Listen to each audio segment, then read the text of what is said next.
어느 날 제 친구에게 전화가 왔습니다. 친구는 전화하자 이렇게 물었어요. 너 혹시 공무원 친구 없냐고. 근데 잘 생각을 해보니까 저한테 공무원 친구는 없더라고요.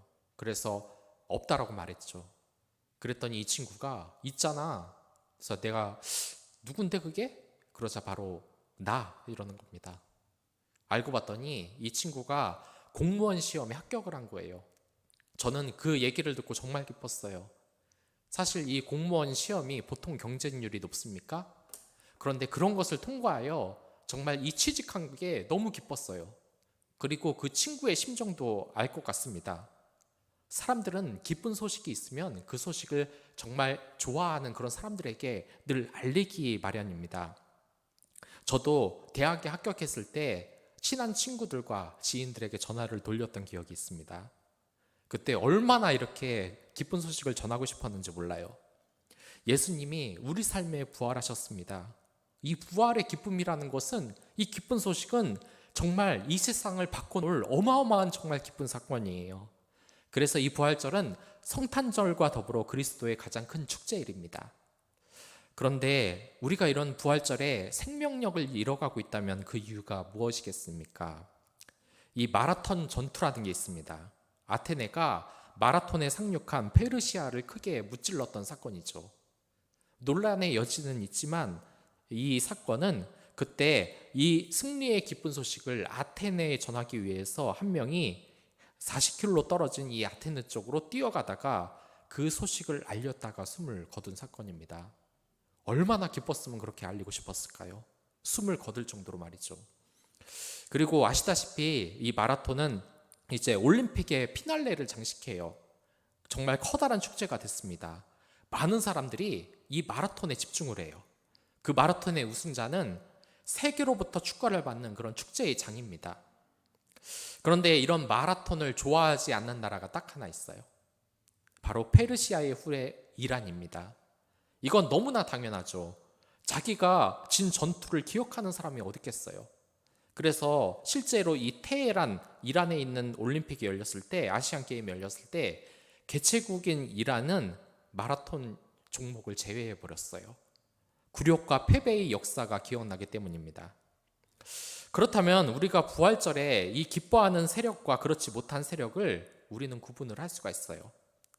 예수 그리스도를 믿는 세력들은 이 부활절을 당연히 기뻐합니다. 하지만 그렇지 못한 세력들은 이 부활절을 저주로 받아들여요. 우리가 바로 알아야 할 것은 바로 그겁니다. 마찬가지로 부활을 기뻐하는 세력은 하나님의 자녀예요. 그런데 이 부활을 기뻐하지 못하는 자들이 있다면 아직 어둠 속에서 방황하는 영혼일 것입니다. 물론 제가 이 이란이 어둠의 나라라고 지금 비하하는 것이 아닙니다. 만약에 우리가 부활절을 기뻐하지 않는다면 그것은 아직 우리가 이 부활의 기쁨을 좋아하지 않는 어둠의 세력일 때문일 거예요. 예전부터 늘 이야기되는 이야기가 있습니다. 이 크리스마스가 정말 기쁜 날임에도 불구하고 이제 좋아하는 사람들이 별로 없어요. 이제 믿지 않는 자들도 그 크리스마스 때 캐롤을 들으며 이 크리스마스의 따뜻함을 좋아했는데 이제 캐롤도 나오지 않고 성가도 제대로 부를 수 없는 그런 상황이 됐어요. 그러나 우리가 살고 있는 세계에서 여러분들 이렇게 크리스마스가 서서히 지워지고 있는데 여러분들 이러한 세력들이 자꾸 우리를 핍박하고 이러다 보니 이 어둠의 세력이 있다 보니 이 부활절도 그 의미가 서서히 지금 없어지고 있습니다. 그런데 여러분들 이 크리스마스보다 더 잊혀진 중요한 행사가 바로 부활절입니다. 이것은 정말 예수님께서 죽음을 이기신 역사적이고 세상에서 가장 기쁜 날입니다. 하지만 세상에서 이 부활절이 우리나라에서는 유독 사회에 미치는 영향력이 굉장히 작아요. 이건 부활절이 중요하지 않는 날이라는 게 아니라 이 부활의 기쁨을 잊었기 때문입니다. 어둠의 세력이 이 부활절의 기쁨을 가리려고 해서 그래요.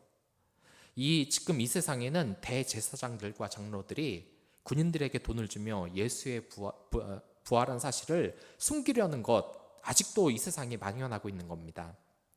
그렇기에 우리는 이 부활의 기쁨을 반드시 회복해야 됩니다. 그러나 우리에게 이런 부활의 기쁨이 크게 다가오지 않는다면 그 이유가 무엇일까요? 우선 우리가 그 부활의 기쁨이 있다는 것, 그것을 그 믿음 자체로 크게 오해하고 있기 때문이에요. 사탄의 세력이 노리는 것은 이 부활이 그리스도의 신앙이 기쁨이 아니고 고난이라고 생각하게 만들어요. 바로 그 기쁨을 없애는 겁니다. 함께하는 기쁨을 없애기 때문에 우리가 이 부활의 소식을 제대로 전도를 하지 못하는 거예요. 제가 신학교 다녔을 때 이 독립교단에 다녔던 적이 있습니다. 당연히 다른 목회자들을 많이 만나죠. 저희 교단과 다른. 근데 그때 제가 있던 교파에 비리가 터졌어요. 학장 비리 사건이 터졌습니다. 그런데 그 옆에 있던 다른 교단의 목회자가 그러는 겁니다. 에이, 저 전도사님이 다니는 신학교는 이제 끝났네. 그런 말을 계속 퍼나르는 거예요. 근데 그거는 저 얘기를 들어보니까 좀 기분이 안 좋았어요. 왜냐면 우리 학교가 지금 심각한 영적인 위기를 겪고 있다면 다른 교회의 목회자들이 우리 교단을 위해서 기도해 주길 바랬거든요.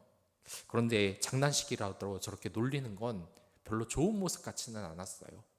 하지만 그렇다고 그 목회자가 미운 건 아닙니다. 여전히 저와 연락하고 굉장히 친한 사이예요. 하지만 여러분들, 이런 교단 문제로 정말 하나 되지 못할 때가 있어요.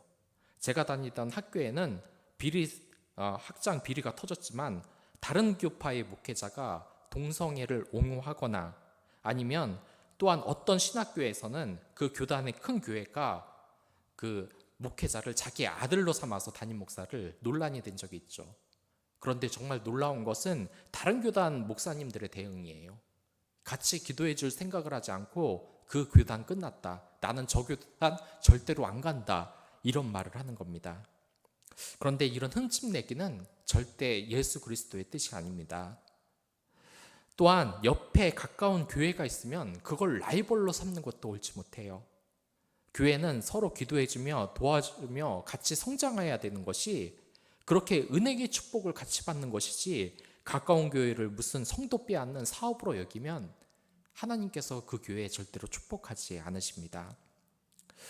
우리의 어느샌가 이런 기쁨이 없어지고 있어요. 함께 나누는 기쁨이 없어지고 서로 비난하는 것이 많아지고 있어요. 우리가 어떤 교단이든 정말 이단을 제외하고서는 모두 예수 그리스도를 모시는 하나된 교회인 것을 여러분들이 기억하시기 바랍니다. 교회는 서로 사랑하라는 이웃사랑의 그 계명을 꼭 지켜야만 돼요. 기쁠 때 같이 기뻐하고 슬퍼할 때 같이 슬퍼해야 됩니다. 저는 개척교회의 길에 이 도움이 필요한 시기가 있었어요. 그런데 저희 교회를 후원하는 이 교회는 같은 교단이 아니에요. 감리교회입니다. 그리고 그 성도분도 저희 교회를 후원하고 계십니다. 저희 교회 일을 자신처럼 걱정해 주세요. 정말 저를 아들처럼 생각하십니다. 저는 그분들께 진심으로 감사드려요. 그리고 저 또한 성장하고 이웃과 다른 어려운 교회를 돕는 사역을 꼭 하도록 하겠습니다. 만약에 우리가 이런 부활의 기쁨을 같이 하지 못한다면 우리 사이에 분열과 초조 그리고 축복보다는 다른 교회와 경쟁하는 그런 마음이 있어서일 거예요. 그 부활의 능력으로 우리가 예수 그리스도의 피로 하나된 형제라는 것을 우리가 먼저 깨달아야 됩니다. 부활의 능력은 모자람이 없어요. 서로 신학교가 경쟁하고 교회가 경쟁한다는 것은 이 부활의 기쁨을 세상에 알리는 것과 전혀 다른 것입니다. 그리고 오늘 본문에 우리가 해야 할 아주 중요한 사명이 나오는데, 그것이 바로 이 여인들이 예수의 부활을 가장 먼저 보고 알렸다는 거예요. 이 천사가 그들에게 말하는데, 천사는 이 기쁜 소식을 빨리 전하라고 합니다. 이 그리스도인은 복음을 배우는 것은 이 기쁨을 함께 나누며 빨리 전하기 위해서예요. 누구를 공격하기 위한 것이 아닙니다. 여러분들 중에 혹시 이 교회의 예배가 기쁘지 않으십니까? 그렇다면 이 부활의 기쁨을 느낀다는 것 자체가 아예 불가능합니다. 이 부활의 기쁨이 있다면 이것을 전하지 않고서는 견딜 수가 없는 거예요. 제 친구가 이 공무원 시험에 합격한 게 너무 기뻐서 그 전화를 해서 저에게 알려준 것처럼, 사람은 자신에게 생긴 이 기쁜 일을 사랑하는 사람들에게 알리게 돼 있는 겁니다. 이 부활절은 기쁨의 날입니다. 그런데 알리지 못하는 이유가 무엇이냐? 일부 기독교를 사람들이 오해하게 만듭니다. 이 기쁨이 없는 고난의 종교로 이 기독교를 오해하는 분들이 있어요. 최근 이 불고기에서 유명한 스님이 논란이 된 적이 있습니다. 스님이라면 당연히 물질을 소유하면 안 되는데 물질을 소유하고 있다는 거예요.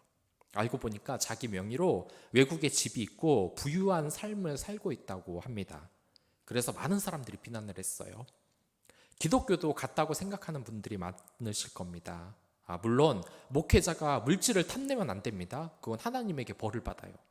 근데 그건 우리도 마찬가지긴 한데 다만 한 가지, 이 목회자라는 신분이 고난만 당하고 늘 고난만 감당해야 되는 그런 사명으로만 생각하면 여러분들 크나크게 오해하신 겁니다. 교회는 고난이 아니라 기쁨을 추구하는 곳이에요.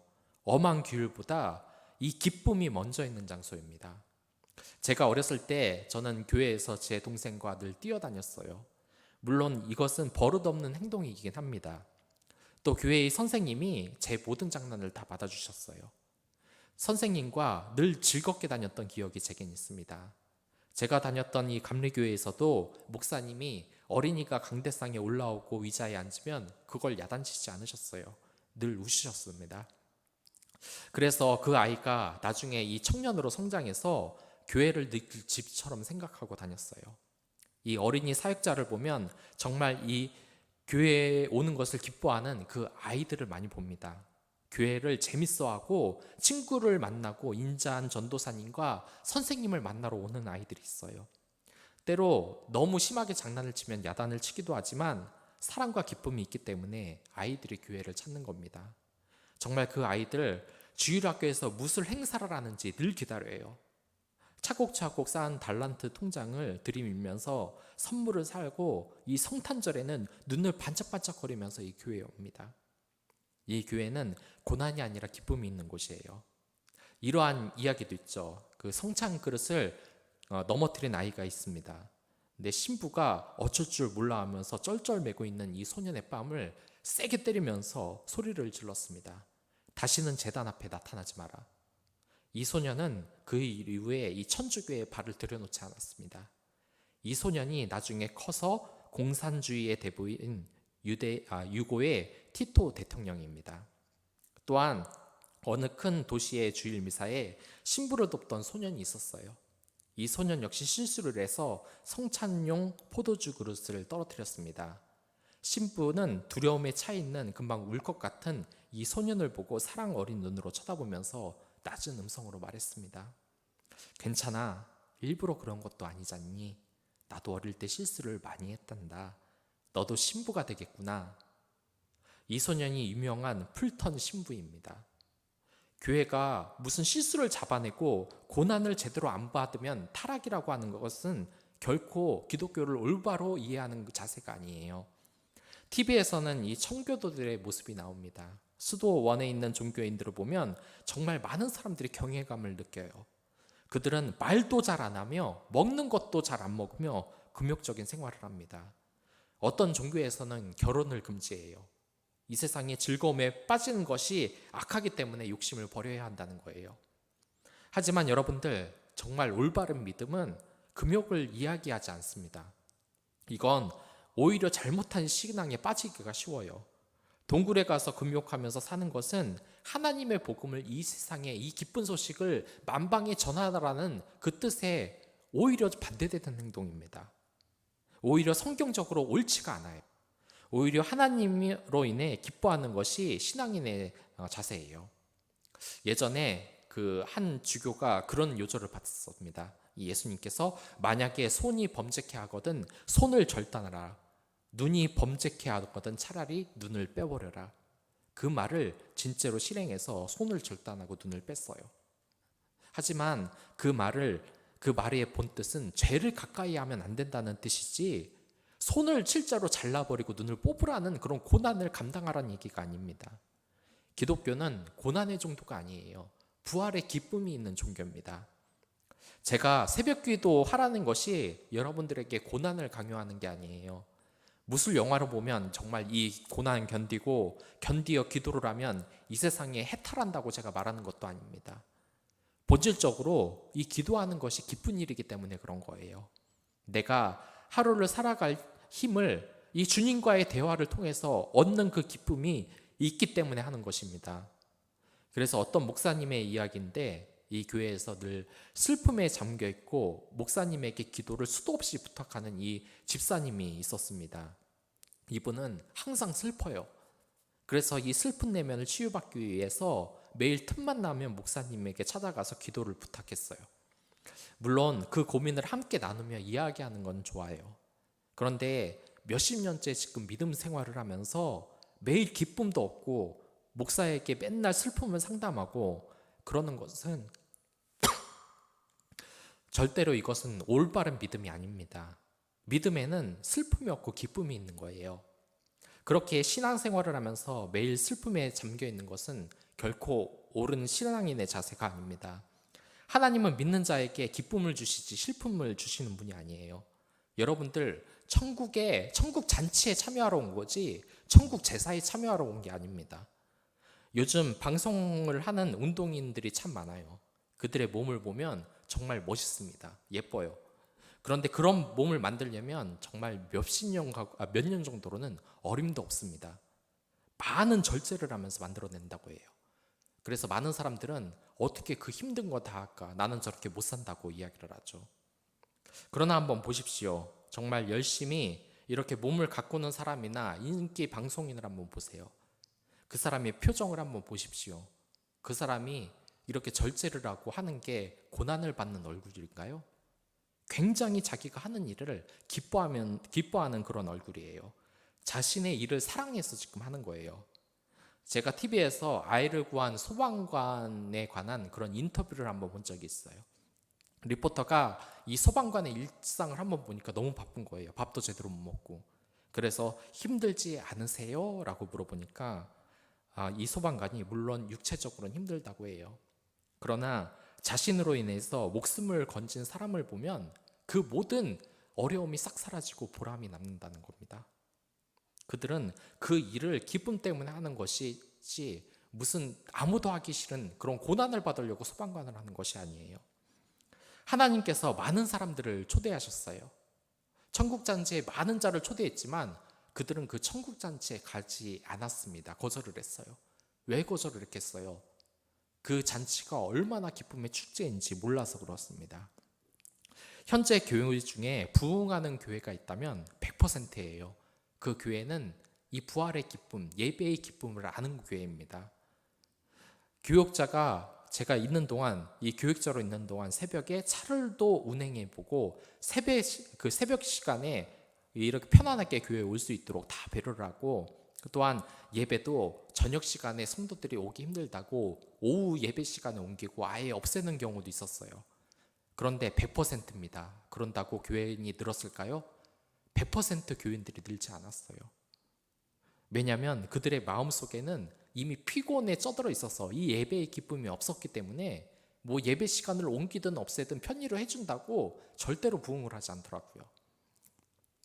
하지만 마음의 기쁨이 있다면 이런 상황은 정말 바뀔 수 있습니다. 저녁 예배가 기다려지고 이 새벽 예배가 진짜 기다려져요. 저 또한 이 추석에 교회 예배를 너무 드리고 싶어서 이 지역에 근처에 있는 교회를 한 바퀴 돌은 적이 있어요. 근데 추석 당일날 정말 단 하나의 교회도 새벽 예배를 드리지 않더군요. 그때 제 마음이 너무 낙심이 됐습니다.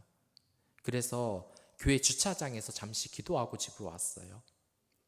그 새벽 기도의 은혜를 못 받아서 저는 그날 마음의 근심이 매우 컸어요. 이게 지금 제 기도 자랑하는 말로 드렸다면 정말 죄송합니다. 하지만 그게 아닙니다. 그 은혜를 알기에, 제가 그 기쁨을 알기에 정말 아쉬워서 말하는 겁니다. 그래서 저는 추석이나 설이나 이 새벽 기도는 교회에서 계속 드릴 예정이에요. 저는 영화를 굉장히 좋아해요. 너무나 좋아해서 새벽 1시나 2시나 극장을 가서 영화를 본 적이 굉장히 많아요. 물론 다음 날은 정말 피곤합니다. 하지만 그러면서도 가는 것은 정말 기쁨이 있기 때문입니다. 한 번은 서울에 불꽃 축제를 봤는데 이게 끝나고 나서 집으로 오기가 너무 힘들었어요. 인파가 워낙에 많다 보니 지하철도 못 타고 한 집으로 도착하니까 4시간이 걸렸습니다. 하지만 다시는 오지 말아야지 했지만 내년에도 거기 제가 가 있더라고요. 정말 어려웠지만 그 축제가 정말 기뻤기 때문에 다시 한번 가고 싶어서 그랬습니다. 저는 이 사역이 너무나 좋아요. 정말 이 즐거움을 위해서는 돈, 명예 이런 거 다 버릴 수 있습니다. 이 기쁨을 여러분들에게 정말 어떻게 전달해야 될지 모르겠어요. 이 기쁨을 여러분들 꼭 아셨으면 좋겠는데 제가 표현이 부족해서 말을 못 하겠어요. 하나를 말씀드리자면 저는 절대 용서할 수 없는 사람이 하나 있어요. 몇십 년 동안 저에 대한 그 모독이 수도 없이 많습니다. 정말 용서가 안 됐어요. 하지만 믿음으로 인하여서 그 상처를 저는 극복해냈습니다. 그 사람을 용서할 수 있어요. 그 여수 예왕원의 한샘 병원을 보던 해인 1948년에 그 여순 반란 사건 때 일입니다. 그때 안재설이라는 사람이 친미 예수쟁이라는 이유로 그의 두 아들을 총살한 것입니다. 이 손야농 보사는 아들을 죽인 이 공상당원이었던 안재선이 체포되어 사형을 받는다는 것을 알았어요. 그래서 그것을 막기 위해서 이 안재선을 용서해 줄 것을 요구하고 또 구타도 금하게 하고 그 사람을 자신의 아들로 삼겠다고 해서 결국 양 아들로 받아들이고 그를 살렸습니다. 이런 극적인 반전을 송양원 목사인 딸이 정말 딸은 이해를 할 수 없었지만 후에는 나중에 사랑과 용서를 이해하게 됐다는 말입니다. 여러분들 이거 이해되세요? 근데 정말 이럽니다. 정말 그 용서의 기쁨, 그것을 원수에게 전하는 거 이거 너무나 기쁜 겁니다. 원수를 용서하고 또한 어린이들이 교회를 찾고 즐거워하는 그런 반짝반짝한 눈빛, 늘 하나님을 기뻐하며 많은 성도들이 기쁨을 누리는 것, 그 기쁨 여러분들 이 세상에 정말 어느 것과도 바꿀 수가 없어요. 예전엔 전도하기가 두려웠는데 남에게 말 거는 것조차 힘들었던 제가 정말 이 기쁨을 전하지 않고서는 견딜 수가 없게 되는 겁니다. 정말 이 세상에 두려운 일이 없어져요. 이 세상에 걱정이 모두 사라지고 기쁨이 생깁니다. 그러나 만약에 슬픔과 분노의 삶을 사신다면 여러분들 예수님께로 오십시오. 그 기쁨을 함께 하십시오. 진정 믿음을 가진다면 그 모든 것이 다 없어집니다. 제 말을 믿어주시기 바랍니다. 여러분들도 그렇게 될 거예요. 그 기쁨이 함께하는 부활절 저녁이 되기를 소망합니다. 다 같이 기도하겠습니다.